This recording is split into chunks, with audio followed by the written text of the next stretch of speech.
masuk pada bulan yang mulia ini, sebagai ingatan kepada masyarakat, biasanya mereka akan ulang kaji tentang beberapa perkara yang penting-penting yang supaya seseorang itu dia puasa, dia buat ibadat itu dengan sahih, dengan jalan yang tepat dan tak bercampur dengan pendapat ulama-ulama ahli sunnati wal jamaah. Jadi insyaAllah pada malam ini sedikit kita akan mengulang kaji sedikit tentang hukum hakam yang berkaitan dengan as-siyam. Siyam itu maknanya puasa. Supaya sebahagian daripada isu-isu yang kadang-kadang sebahagian masyarakat dia tak menjumpai jawapan, maka kita boleh sebut dengan jawapan yang sahih yang telah dibahaskan oleh ulama kita. Satu daripada persoalan dan kemusykilan itu, sebahagian orang dia tertanya-tanya, man nasiya an-niyata, kalau orang tu dia lupa untuk berniat, kerana di antara rukun puasa itu ialah an-niyah, berniat. Ada dua rukun puasa, satu niat, yang kedua menahan diri daripada perkara yang membatalkan puasa. Dua. Jadi para ulama membahaskan tajuk itu dengan panjang lebar. Jadi masyarakat kita tertanya-tanya, sebahagian daripada mereka, kalau kiranya di waktu malam tu dia tak buat niat, apa jadi pada puasanya? Apa dia perlu buat di waktu siang tersebut? Maknanya adakah dengan ini maknanya dia tak sah puasa pada hari tersebut dan dia boleh makan atau dia boleh minum? Jadi di sini realitinya untuk seseorang itu dia lupa niat di waktu malam itu nadirun jiddan, maknanya jarang sekali berlaku untuk orang tu dia niat, orang yang lupa niat di waktu malam. Dan niat tu memanglah Allah Ta'ala berdasarkan beberapa dalil ada syarat-syaratnya, kerana kalau kiranya tak menepati syarat ini, terutama dalam mazhab Syafi'i, maka tak sah niat tersebut. Pertama, mestilah ianya dibuat di waktu malam. Jadi dipanggil sebut tabyitun niyah. Bagi puasa yang ia adalah puasa Ramadan, dan seumpama puasa Ramadan, misalnya contoh puasa nadar, puasa kafarah, puasa qadha, ini puasa yang wajib, maka wajib tabyit an-niyah, wajib niat itu dibuat di waktu malam.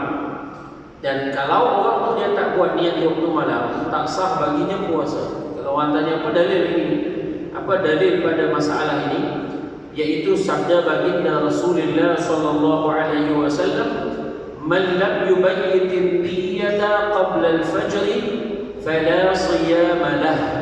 Orang yang tidak buat niat di waktu malam, tabyitun niyah, buat niat pada waktu malam, maka sebelum fajar, sebelum masuknya waktu subuh, maka tiada puasa baginya, yakni tidak sah puasa baginya. Jadi hendaklah niat itu dibuat di waktu malam. Waktu malam itu sebahagian orang dia keliru, waktu malam itu masa mana sebetulnya. Maka malam ni kata ulama, min maghribi ila ma qabla al-fajr, daripada waktu maghrib sehingga waktu sebelum fajar, yakni di antara maghrib dan fajar dan masuknya waktu subuh, itu kita panggil malam. Apa maknanya ni? Maknanya kalau kita buat niat pada mana-mana juzuk daripada waktu malam, sah tanpa kita perlu ulang kali kedua di malam tersebut. Katakan kalau orang tu hari itu dia berpuasa, bila dah masuk waktu maghrib, dia belum lagi, hatta kalau dia belum lagi menjamah juadah berbuka, dia pun buat niat, nawaitu shawma ghadin an adai fardhi Ramadan hadhihi sanati lillahi ta'ala, sahaja saya berpuasa bagi menunaikan fardu Ramadan tahun ini kerana Allah Ta'ala. Dia niat sebelum dia makan dia makan berbuka. Sah tak niat macam itu? Sah. Kerana apa? Kerana dia telah buat niat di waktu malam sudah tiba. Sama ada sebelum dia makan atau setelah dia makan, sah. Sama ada sebelum maghrib atau sebelum solat maghrib. Dah masuk waktu tapi dia belum lagi solat, sah dulu. Ataupun setelah solat maghrib, sebelum solat isya ataupun setelah solat isya, sebelum solat tarawih ataupun setelah solat tarawih, sebelum dia buat jima' dengan isterinya atau setelah dia buat jima' dengan isterinya, sebelum pukul 12 ataupun setelah dia pukul 12, sebelum pukul 5 ataupun setelah pukul 5, janji sebelum masuk waktu subuh. Jadi tak betul di sini sebahagian orang yang fikir bahawa niat tu mesti lepas Isya. Itu tak betul. Tak betul untuk kata niat tu mestilah setelah tidur. Belum tidur tak boleh. Tak betul juga. Niat mestilah setelah apa tu dekat-dekat pukul 12 ataupun setelah pukul 12 baru boleh niat. Tak betul. Itu tak ada yang macam itu. Niat ialah dibuat di waktu malam, dan malam daripada waktu maghrib sampai ke waktu Isya. Jadi kenapa imam dia lepas tarawih dia sebut dia nak ingatkan kita? Kalau dia tak ingatkan kita pun tak apa pun. Cuma dia nak ingatkan kita niat di waktu tersebut. Bukan maknanya waktu niat itulah waktu niat. Bukan. Tapi kalau orang tu dia sebelum tidur dia dah buat niat, dia tak perlu ulang setelah dia bangun daripada tidur ketika dia nak sahur. Tak perlu dia ulang. Dah bilik dan niat tersebut. Jadi tuan-tuan, untuk seseorang itu dia lupa niat, ini sangat-sangat jarang berlaku. Terutama apabila dia sebelum ini tak bangun untuk bersahur. Tiba-tiba dia bangun bersahur. So, apa makna bila dia bangun bersahur? Sudah tentu dia ada pasang dalam hatinya untuk puasa esok hari di bulan Ramadan. Maknanya, dia telah ada dalam hatinya, dia kata kat hati dia, esok aku nak buat puasa di bulan Ramadan. Maka dia ada niat untuk buat puasa Ramadan di hati dia. So niat dah berlaku di sini. Kalau tak, dia takkan bangun untuk makan sahur. Tak tergambar daripada seseorang yang bangun sahur tanpa ada dalam hatinya niat untuk berpuasa pada hari esoknya di bulan Ramadan. Jadi oleh kerana itu, ulama kata jarang sekali kes-kes yang orang ni dia mungkin lupa untuk niat di waktu malam. Melainkan situasi macam orang ni dia kerja penat, lalu ketika nak berbuka ni contohlah, dia nak berbuka tu tertidur. Jadi tertidurnya sebelum berbuka lagi. Tidurnya berat. Kira-kira bangunnya subuh esok. Maknanya dia tak ada buat niat di waktu malam. Kalau tak jadi macam tu, jarang sekali orang lupa. Contoh ini mungkinlah kalau dia lupa, dia tak sempat buat niat di waktu malam. Baik. Dalam niat ini, para ulama kita kata, pertama tadi kita sebut tabiyyun niat, mestilah niat tu di waktu malam. Ini bagi puasa yang wajib yang saya sebutkan, puasa Ramadan itu wajib. Puasa qada, puasa nadar, puasa kafar. Ini kena ada niat di waktu malam. Berbeza dengan puasa yang sunat, kerana puasa sunat tidak disyaratkan tabiyyun niat. Tidak disyaratkan niat itu dibuat di waktu malam. Kenapa? Kerana kalau sekiranya seseorang tu dia tak buat langsung niat di waktu malam, bila masuk waktu subuh atau dia sampai pukul 10 pagi, dia mula fikir, kalau lah saya puasa hari ini Isnin kan, dia kata ini Khamis kan, ataupun dia nak puasa Daud sehari selang satu hari itu kan, hari ini puasa esok tak hari ini. Tiba-tiba hari itu dia rasa nak puasa yang ini sunat. Maka di sini disyaratkan dari subuh sehingga masuknya waktu zuhur, yang tergelincirnya matahari, dia tak buat perkara yang membatalkan puasa. Yakni dia tak makan, dia tak minum, dia tak buat perkara yang membatalkan puasa. So dia boleh teruskan dengan berpuasa.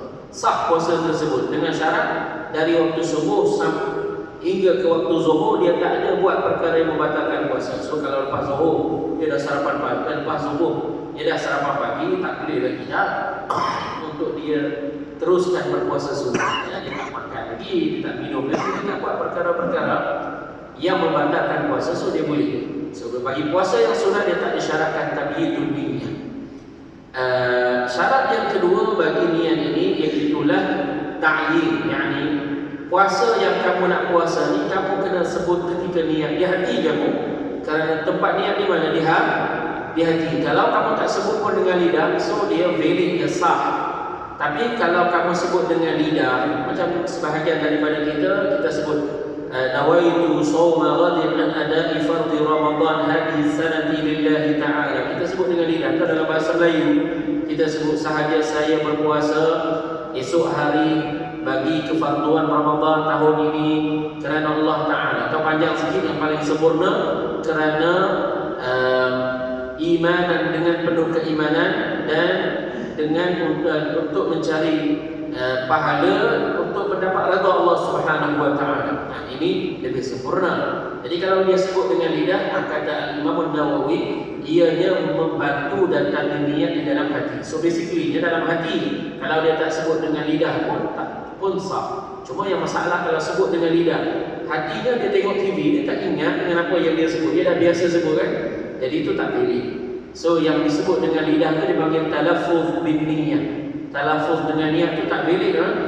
Yang niat yang boleh ni ialah yang datang dengan hati. So tak salah pun melafazkan niat, tapi janji yang dalam hati kita tu dia memang kita ingat kita nak puasa besok hari di bulan Ramadan. Kita sebut yang kedua tu spesifik.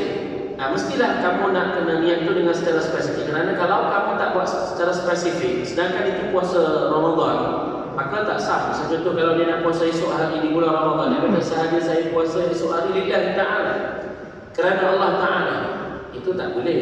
Itu tak spesifik. Kalau kamu nak puasa misalnya contoh nazar, kamu nak puasa sahaja saya puasa nazar, yang ini kena spesifik. Sahaja saya puasa kafar, ini kena spesifik. Kalau kamu kata sahaja saya puasa besok hari, itu untuk puasa sunat boleh. Tapi untuk puasa yang ia macam tadi, macam puasa Ramadan, tak sah dengan kamu tak ta'yin. Ta'yin itu maknanya kamu sebut dia dengan spesifik. Itu yang kedua. Dan yang ketiga dalam isu ini, ulama kata mesti niat itu dalam mazhab Syafi'i yaumun bi yaumin, yakni hari demi hari. Tiap-tiap hari itu di malamnya hendaklah kita datangkan niat. Kerana Al-Imam Syafi'i radhiyallahu anhu dia melihat bahawa puasa hari ini dia beza dengan puasa hari esok dipisahkan dengan berbuka. Macam mana solat Zuhur beza dengan solat Asar dipisahkan dengan salat. Maka dia kata puasa hari ini berasingan dengan puasa hari esok. Jadi dia bukanlah puasa-puasa hari-hari di bulan Ramadan itu dia ibadah yang satu package. Tak. Dia ibadat yang berasingan, maka setiap satu daripadanya mestilah niat yang berbeza-beza. Apa tu niat yang berasingan? Maka mestilah tiap-tiap malam itu orang ni dia kena buat niat. Dalam mazhab Syafi'i macam itu. Berbeza dengan Imam Malik radhiyallahu anhu, Imam Malik melihat bahawa hari-hari seluruhnya di bulan Ramadan itu ialah satu package ibadat. Maka di sisi Imam Malik hendaklah buat niat di hari pertama malam orang istihar esok puasa, maka malam tu dia niat puasa 30 hari Ramadan. Lalu mereka kata nawaitu shauma 30 yawman an ada'i fardhi Ramadan hadhihi sanati lillahi ta'ala. Mereka kata saya puasa sahaja saya puasa 30 hari fardu menunaikan fardu Ramadan tahun ini kerana Allah Ta'ala. Itu panjang sikit. Imanan wa ihtisaban lillahi ta'ala, kerana dengan penuh keimanan dan mencari ganjaran pahala kerana Allah Ta'ala. Ini dalam mazhab Imam Malik. Jadi Imam Malik dia anggap bahawa hari-hari dalam salat, hari-hari dalam puasa tu dia adalah ibadat yang satu package. Dia kira satu. Jadi dia buat, tapi kena buat niat di hari yang pertama. Orang yang ikut mazhab Malik dia kena ingat bahawa dia kena niat pada hari pertama. Kenapa saya sebut ini sedangkan kita yang ada dekat sini mazhab Syafi'i? Saya sebut di sini kerana ada faedah yang ulama Syafi'i sebut. Kadang-kadang kita boleh jadi ada terlupa. Tadi yang kes kita sebut terlupa. Dia memberi manfaat kalau kita buat niat ini juga pada hari yang pertama. Kalau kita niat dalam mazhab Syafi'i puasa esok hari, dan kita buat niat juga ikut Imam Malik ini, iaitu kita niat 30 hari macam Imam Malik buat. Di hari pertama kita buat dua. Jadi kan andai katalah kita lupa niat saja dalam kes yang saya sebutkan tadi, maka dia memberi benefit untuk dia berpuasa pada hari esok. Kerana ikut mazhab Syafi'i, orang yang lupa niat pada waktu malam lalu langsung tak buat niat, maka hari esok tu dia tak boleh puasa. Pun begitu dia wajib imsak. Wajib imsak ni maknanya dia wajib tahan diri daripada makan dan minum. Daripada begitu baiklah dia buat puasa. Maka kalau dia buat dalam mazhab Malik macam yang saya telah sebutkan tadi, dan dia buat juga dalam mazhab Syafi'i pada malam pertama tu, ini membantu dia teruskan berpuasa. Itu maksud dia dekat sini. Jadi tuan-tuan yang dirahmati oleh Allah Subhanahu wa taala, ini isu yang pertama. Isu yang pertama yang barangkali sebahagian daripada kita dia tertanya-tanya tentangnya. Kedua ialah tentang man taqayya'a fi Ramadan. Orang yang muntah di siang hari di bulan Ramadan. Muntah di siang hari di bulan Ramadan, bukan di malamnya. Kerana di malam tak ada problem dengan puasa, tak ada isu dengan puasa. Tapi di siang hari kerana kita puasa daripada terbitnya fajar hingga ke maghrib, maka diisu dengan puasa. Di sini ulama dia membahagikan muntah ini kepada dua, iaitu muntah dengan sengaja, muntah dengan tidak sengaja. Di sini tinggal lagi macam mana gambaran muntah dengan sengaja itu dan macam mana gambaran muntah dengan tak sengaja. Maka dicontohkan oleh fuqaha kita, muntah dengan sengaja ni ialah dia jolokkan tangan dia dalam mulut lalu muntah. Itu muntah dengan sengaja. Ataupun pen ini dia jolok muntah, itu muntah dengan sengaja. Ataupun risha bulu misalnya tu dia geletik dalam tekuk dia, maka muntah. Maka itu dia panggil muntah dengan sengaja. Adapun muntah yang tak sengaja ni, misalnya tu dia makan di waktu sahur, something basi ke, something yang dia tak bagus untuk kesihatan dia, lalu berkelojak badan dia sehingga muntah. Ini muntah dengan tak sengaja. Ataupun perempuan yang dia hamil itu, dia muntah, itu muntah dengan tak sengaja. Jadi kalau orang ini dia muntah dengan sengaja, puasa dia batal. Puasa dia batal. Dan dia wajib qada setelah tamatnya Ramadan dan setelah tamatnya hari raya pertama. Adapun kalau dia muntah dengan tak sengaja, dia tak batal puasanya, dia wajib teruskan puasanya sehingga dia boleh berbuka di waktu maghrib. Dan ini daripada mana kita tahu hukum ini? Ia daripada hadis Rasulullah sallallahu alaihi wasallam. Nabi kata dalam hadis, "Man zara'ahu al-qay'u falyutimmu shawmahu." Orang yang dia muntah dengan tak sengaja, tertewas dengan muntah dengan tak sengaja, maka hendaklah dia sempurnakan puasanya. Kenapa Nabi kata kena sempurnakan puasanya? Kerana puasa dia masih valid, masih sah, dan dia kena teruskan sampai ke waktu maghrib hingga waktu berbuka. Tetapi Nabi kata wa man taqayya'a falyaqdi. Kalau orang tu dia muntah dengan sengaja, maka dia kena qada. Kenapa Nabi kata kena qada? Kerana puasa hari tersebut rosak dan batal. Nanti setelah tamatnya Ramadan dan tamat hari raya pertama, dia wajib qada. Bagi kes yang muntah dengan tak sengaja, di sini ada syarat untuk tak batal, iaitu kalau muntah yang tak sengaja tadi jatuh tadi dah, jadi sekarang ini dia kena spit out muntah dan dia basuh mulut dia supaya air dia still pure, still dia tidak bercampur dengan bahan lain. Jadi kalau dia telan air dia tak batal puasa.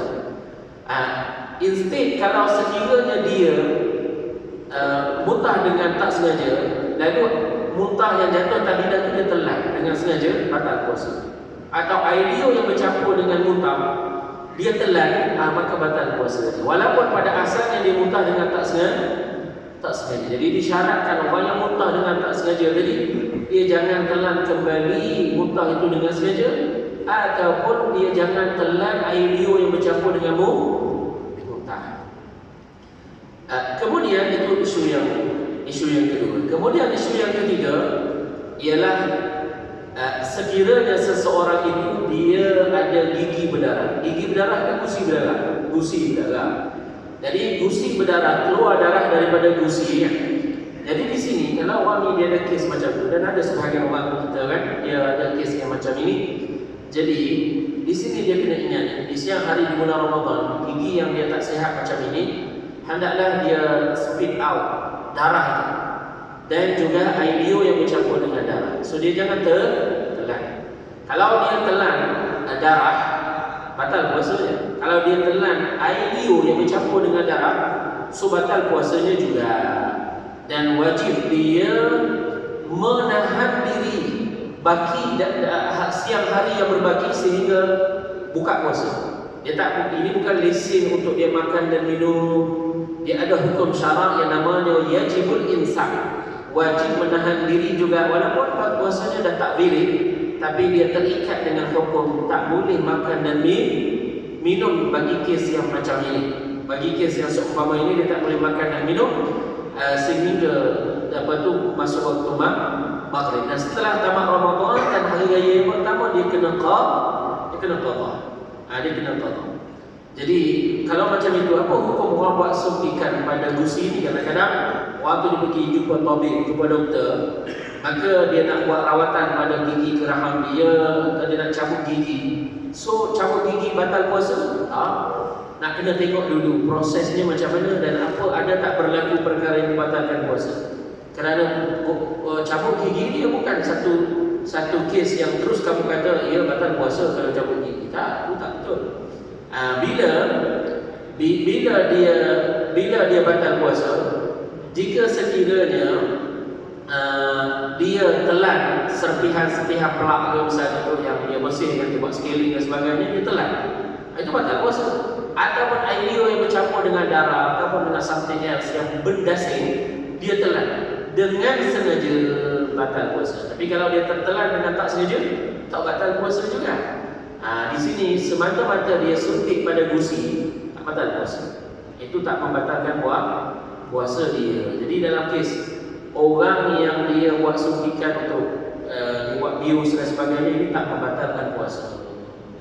Jadi ini yang isu yang ketiga yang kita ingin sebut dekat sini. Kemudian pingsan. Kalau waktu dia di siang hari bulan Ramadan, kalau dia jatuh pingsan, di sini apa perincian hukum di sisi para ulama? Ulama kita memperincikan hukum masalah ini. Memperincikan hukum dalam masalah ini dari sudut mana? Ulama dia tengok pingsan itu, kepitam itu, dia mengambil sepanjang hari ataupun tidak. So apa makna sepanjang hari? Sepanjang hari maknanya daripada terbitnya fajar sehingga masuknya waktu maghrib. Itu dipanggil sepanjang siang hari. Maka kalau dia pingsan daripada dia dah bersahur tadi, dia pingsan terus sampai dia bangun, orang berbuka baru dia bangun. Jadi orang ni dia pingsan sepanjang siang hari. Maka orang yang dia pingsan sepanjang siang hari, maka batal puasanya dan wajib ke atasnya qada setelah tamatnya Ramadan dan setelah tamat hari raya yang pertama. Adapun kalau dia pingsan bukan sepanjang siang hari, tak, dia pingsan satu juzuk, sebahagian daripada waktu siang hari. Misal contoh 3 jam, 4 jam dia pingsan, maka dalam hal ini dia tak mengambil sepenuhnya siang hari tersebut, bukan sepanjang siang hari. Orang ini wajib dia teruskan puasanya dan puasanya valid dan tak perlu dia qada puasa tersebut. Ini dalam kes kalau dia pingsan satu juzuk daripada siang hari, sebahagian siang hari, bukan semua siang hari itu dia pingsan. Ini dalam kes pingsan dia tak sama dengan orang yang gila. Kalau dia sawan, penyakit gila kalau datang walaupun seminit ataupun lebih atau kurang daripada itu atau lebih daripada itu, maka kata ulama al-junun walau lahzatan aftara. Kalau waktu dia jatuh gila walaupun sekejap je, seminit ataupun kurang daripada itu atau lebih daripada itu, maka semata-mata itu membatalkan puasa. Batal puasa kalau dia gila. Dan beza lagi dengan tidur kalau qailulah itu sangat kita sarankanlah tidur sekejap di waktu sebelum masuk waktu zuhur dan setelah masuk waktu zuhur. Kalau dia dapat tidur sedikit itu bagus untuk dia dapat kuat qiyam nanti di waktu malam. Jadi tuan-tuan dan dirahmati oleh Allah, bukan itu isunya. Kalau dia ada tidur yang berat, dia makan sahur banyak, katakan macam itulah, dia makan sahur banyak, jadi dia tertidur sebelum masuk ke subuh. Bangunnya bila? Bangunnya waktu maghrib tu. Bangun orang azan maghrib. Tadi baru sahur, bangun boleh makan. Sekarang ni saya kes ini dia nak kena tengok dengan beberapa sudut dia. Bukan satu sudut kena tengok beberapa sudut. Pertama kena tengok dari sudut puasanya, valid ke tak valid. Jadi para ulama kita dari sudut mengatakan dari sudut puasa, dia ada buat perkara yang membatalkan puasa ke?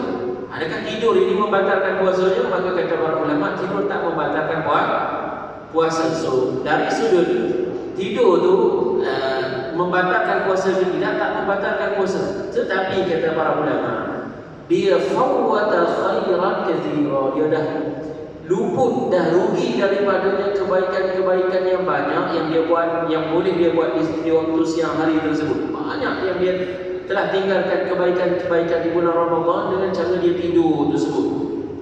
Dari sudut tak batal lah, tapi dia dah tinggalkan banyak perkara-perkara kebaikan. Kemudian tambahan dari situ lagi ditengok pula tentang solat. Dah tidur sebelum masuk waktu tidur sebelum masuk waktu subuh, bangun belum waktu maghrib tu, jadi dia dah tinggal ada beberapa solat dekat situ. Jadi dia masuk dalam geng mana ni? Kerana orang yang tinggal solat ni ada beberapa jenis. Jadi ulama kita dikategorikan kepada dua jenis orang yang tinggalkan solat ni. Ada solat yang ditinggalkan dengan sengaja kerana dia malas, dan lelaki tadi dalam contoh kita dia tak termasuk dalam golongan ini. Dan satu lagi ialah orang yang tinggalkan solat kerana lupa ataupun tidur. Dia termasuk dalam golongan ini. Golongan yang pertama itulah dia tinggalkan solat kerana malas, kerana sengaja dia buat, dia tinggalkan dengan sengaja. Yang ini dzambuhu kabir, dosanya besar, qaribun ilal kufur, sangat dekat dengan kekufuran, dan yukhsha alaihi su'ul khatimah, dibimbangi dia dimati di atas jalan su'ul khatimah, mati yang buruk. Allah hidup dia dicelakakan oleh Allah Subhanahu wa taala. Kata ulama, pelakunya mal'un, dilaknat. Jadi ini dosa besar. Dosa besar dan wajib ke atas qada. Cuma wajib qada itu serta merta bagi orang yang tinggalkan salat dengan sengaja kerana malas. Dari sudut qada solat itu dia serta merta. Adapun orang yang dia tinggalkan solat, dia bukan dengan sengaja, dia terlupa. Dia ingatkan dia dah solat dah, rupanya dia tak solat lagi. Ataupun dalam kes dia tidur sebelum masuknya waktu, bangun-bangun dah habis waktu. Jadi ini kes yang kita dah sebut dalam contoh tadi lah. Maka orang ini laisa alaihi dzamb atham, dia tidak ada ke atas dia dosa, tak berdosa kerana orang yang dia tidur ni tak dicatatkan ke atas dia dosa sehinggalah dia bangun daripada tidur sebagaimana warid dalam hadis Rasulullah sallallahu alaihi wasallam. Tapi dari sudut qada puasa, kata Imam Nawawi dalam kitabnya Majmu', wajib dia qada macam mana wajib bagi orang yang tinggal dengan sengaja qada. Cuma bezanya qada, orang yang tinggal dengan sengaja ni dia wajib serta merta, tak boleh tangguh. Adapun dia wajib qada tapi dia bukan serta merta. Jadi yang serta merta ni maknanya kalau dia tinggal waktu zuhur, waktu asar tu dia kena qada. Kalau dia tangguh sampai maghrib, dia dapat dosa lain, iaitu menangguh-nangguhkan qada. Itu maknanya bila kita kata wajib qada dengan serta merta. Itu makna di sisi ulama bila dia kata wajib qada dengan serta merta. Misal contoh puasa juga, bila kita kata lepas tamat Ramadan, lepas hari raya pertama wajib qada serta merta, maknanya tak boleh tangguh. Dia ada qada yang serta merta, ada wajib qada yang dia tidaklah serta merta, dipanjangkan sampai janji sebelum sampai Ramadan yang akan datang.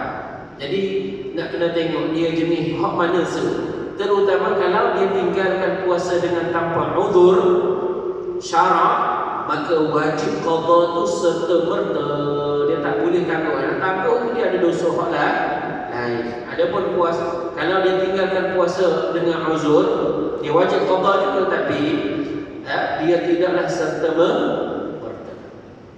Jadi di sini tuan-tuan dan dirahmati oleh Allah Subhanahu wa taala, masalah seterusnya, dan ini masalah yang perlu kita faham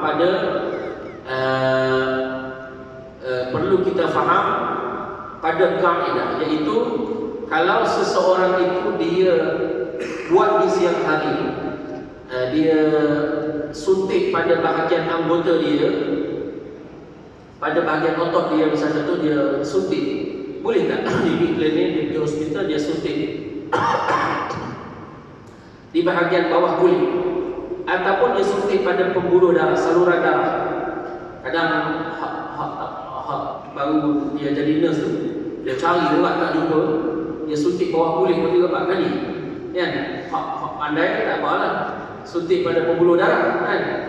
Jadi ala kulli hal suntik ini di bulan Ramadan ni macam mana kan, dia perlukan buat benda macam tu. Jadi di sini ulama bahas, bukan kata ni isu baru pun ada dalam kitab ulama sebut tentang masalah ini. Jadi masalah ini misal contoh derma darah, kita terima darah, dia masalah yang sama. Jadi ulama kata kita nak kena tengok kepada kaedah. Dengan daripada kaedah ni banyak perkara yang dia di-evaluate berdasarkan kaedah itu. Apa dia kaedah? Yang kaedah ini dia ekstrak daripada hadis Rasulullah sallallahu alaihi wasallam. Iaitu apa?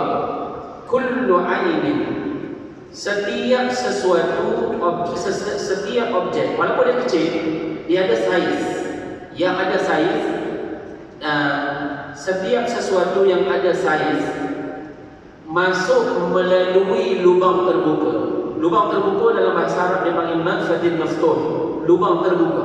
Jadi 5 lubang terbuka masuk sampai ke rongga. Rongga ni mana? Rongga ni perut. Sebab apa nama dia rongga? Sebab dia dalam tu dia ada tajwif, ada ruang kosong. Jadi dia panggil rongga. Dan satu lagi lah kepala, orang panggil rongga. Jadi mulut dia orang tak panggil rongga.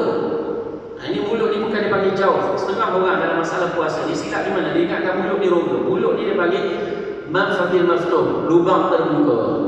Dia masuk kok ni sampai ke rongga. Jadi mulut, telinga,